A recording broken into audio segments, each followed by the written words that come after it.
minsan yung mga deciduous teeth ay kusang natatanggal.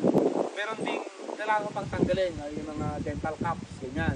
Pero yung iba't ibang klase ng ngipin ay meron ding kakibat o tamang instrument para doon. So, ang dala ko lang ay ito.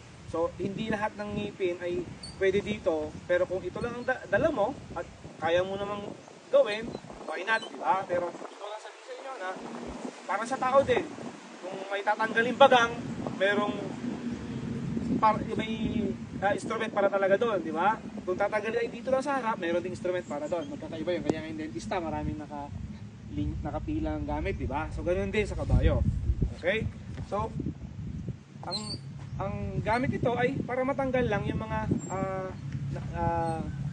broken teeth, broken tooth or fractured teeth, fractured tooth, di ba? Na nakakasagabal doon sa pagnguya o mastication, pagnguya o paglunok niya. So, ganoon na naman kasimple. Or doon sa paglagay ng bit. Alam niyo yung bit? Yung ginagamit para pag pupunta sa kaliwa, pupunta sa kanan yung kabayo. Okay?